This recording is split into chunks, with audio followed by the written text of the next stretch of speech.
যদি রাক্ষসীদের মারতে হতো তাহলে ওই ভ্রমরটাকে মারতে হতো। আমাদের কপাল ইশিতা যে আমাদের শত্রুর প্রাণটাও রোহিত রায়চৌধুরীর সাথে আটকে আছে। রোহিত আনন্দ পেলে ফুলকি আনন্দ পায়, রোহিত কষ্ট পেলে ফুলকি কষ্ট পায়, রোহিতের যন্ত্রণা হলে ফুলকিরও যন্ত্রণা হয়। এত সব যখন হয় তাহলে আমাদের এখন আপাতত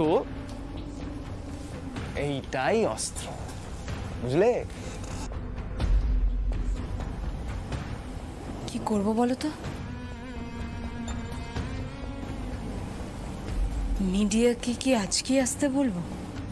এই তো এইটা আমার চেনাই শিকার, বুদ্ধি খুলেছে। এই সব সময় না নিজের কি হলো এই আফসোস না করে কিভাবে এগোবে সেটা ভাবো।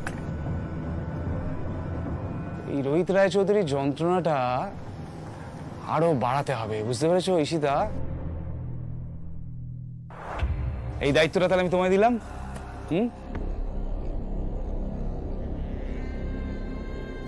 বেশ, তাহলে তো আমার অনেক কাজ আছে। এই অপরচুনিটি মিস করা যাবে না। সেই তো বলছি, এসো দুর্গা দুর্গা। যাই, ফোন করো।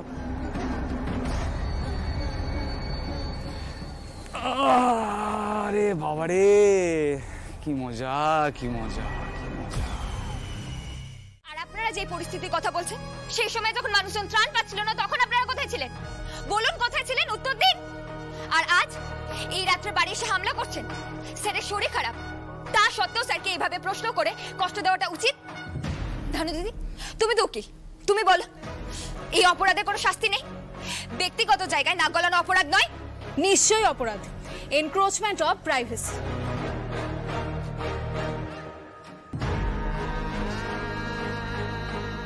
পুরো তথ্য না জেনে সাংবাদিকদের জন্য কোনো কথা বলাটা কি ঠিক কাজ? এটা আরো একটা চার্জ, আমরা কিন্তু কেসও করতে পারি।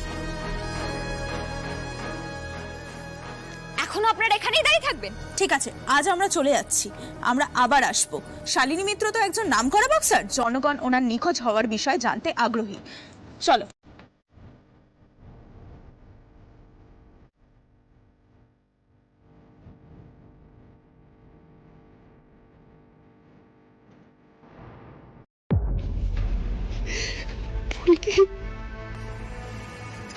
তুই যে সাহস করে সাংবাদিকদের এই কথাগুলো বলতে পারলি, এটা কিন্তু অনেক।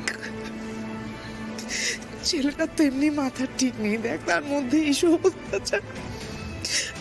যা রোহিতকে নিয়ে ঘরে যা, ঘরে যা ধানু।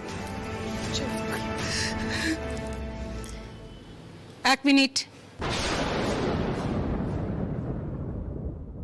আমার কিছু কথা আছে সবার সঙ্গে। দিদি দিদি দেখছোই তো ওদের উপর দিয়ে কতটা ঝড় বয়ে গেছে, এখন ওদেরকে যেতে দাও না গো, কাল সকালে বাকি কথা হবে।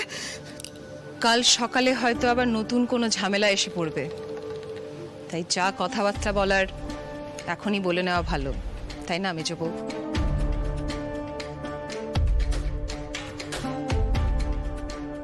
দিদি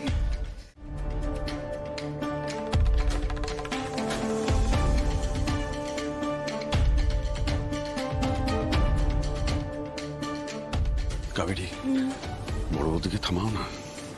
কি টক করছো? আমি কি করে স্টপ করব? শিখচ্ছ কেমন একটা যেন।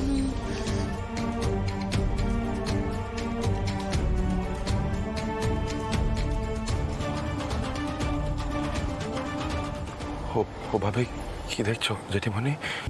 তোমাকে দেখছি রোহিত, আর ভাবছি কি করে এখনো নার্ভ শক্ত করে দাঁড়িয়ে আছো।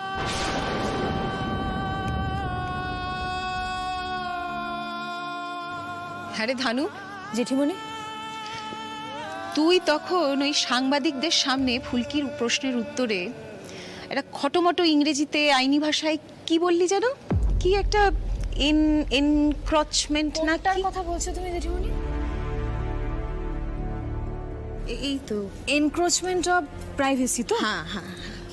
এর মানে হলো জীবন ও ব্যক্তিগত স্বাধীনতায় হস্তক্ষেপ করা। মানে কেউই আইনের সাহায্য ছাড়া কোনো ব্যক্তির মর্যাদায় হস্তক্ষেপ করতে পারে না। যেটা আজ সাংবাদিকরা করছিল। ফুলকি একেবারে ঠিক ধরেছে জেঠিমণি, কিন্তু তুমি এখন হঠাৎ এসব কথা কেন জিজ্ঞেস করছো জেঠিমণি? না, আমি ভাবছি যে আমার কেসটা কে লড়বে।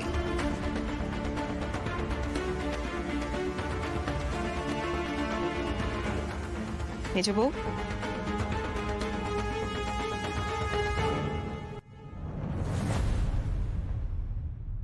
তোমার ছেলের জন্য সাংবাদিকরা যখন তখন এসে এই বাড়িতে হাঙ্গামা করছে, এরপর লোকজন বিক্ষোভ দেখাবে, আগেও দেখিয়েছে। আমাদের রাতের ঘুম উড়ে গেছে, জীবন থেকে সুখ শান্তি সব গেছে। এই সমস্ত মর্যাদা টর্যাদার কথা তো আমি বাদই দিলাম, এর উত্তর কে দেবে?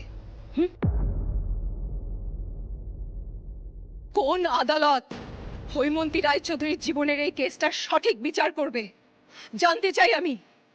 উত্তর দাও মেজ বউ।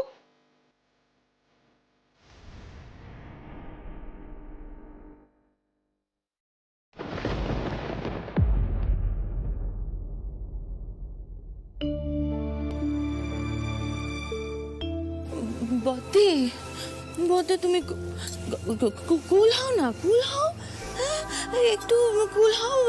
আমি আমি জানি তুমি খুব স্যাড না, হ্যাঁ নাইট হয়েছে, স্লিপ করবে, চলো। এই সমস্ত ঘুম টুম আমার অনেক দিন আগেই উড়ে গেছে কাবির।